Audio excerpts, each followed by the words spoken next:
The Jim Crow laws affected the lives of hundreds of African Americans for over 50 years. These state and local laws enforced racial segregation in the southern United States. They were established after the Reconstruction period in 1877 and continued in force until 1965. These laws were named for Jim Crow, who was a fictitious character. However, fortunately for us, Jim Crow has come to life and is here with us today.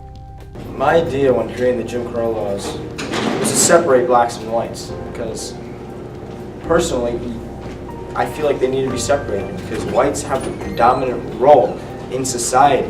Us African Americans have struggled throughout the Jim Crow laws as we have not been given the same rights as everyone else. I'm a big supporter of the Jim Crow laws. I don't want my kids going to school with African Americans, so the separation between the blacks and whites is the best thing for the environment. As an African American from Chicago, I remember when they created racial housing in 1927. These laws were in place until 1948, when the United States Supreme Court declared them unconstitutional. I cannot explain how happy this ruling made me and my family in 1953. We were the first black family to live in Trumbull Park. Ryan's family was starting to feel more accepted by society, despite their skin color. A few years later, a white man reportedly wished to marry a black woman, but their marriage was denied, as interracial marriage was not permitted under the Jim Crow laws.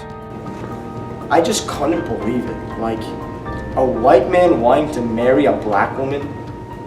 I mean, with all the other white women in the world, it just didn't make sense to me. I'm so disappointed with this situation because it could have been a big step for the blacks to be just as equal as the whites. Fortunately, Ryan's family fought hard and was able to overcome these obstacles. I cannot describe the happiness of all the African Americans once the acts were repealed. My family was fortunate enough to live in Trumbull Park, while other blacks were still segregated after the repeal. Ridiculous that these laws were repealed. They have no right to give blacks the same rights as whites.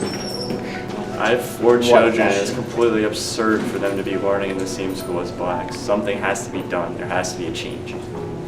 The Bill of Rights have come into play as some African Americans say that their rights have been violated. They believe that interracial marriage should be allowed and accepted. My First Amendment rights were violated before the act was repealed. Every African American, as all whites, should have the same rights.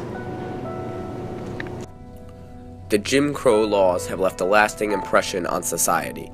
Ferris State University in Big Rapids, Michigan, houses the Jim Crow Museum of Racist Memorabilia as an extensive collection of everyday items that promoted racial segregation or presented racial stereotypes of African Americans. It is used for academic research and education about their cultural influence.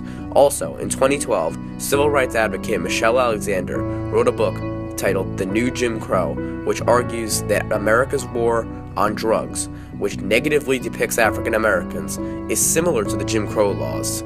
Today, people of both races look back on this particular time period with nothing but negative thoughts.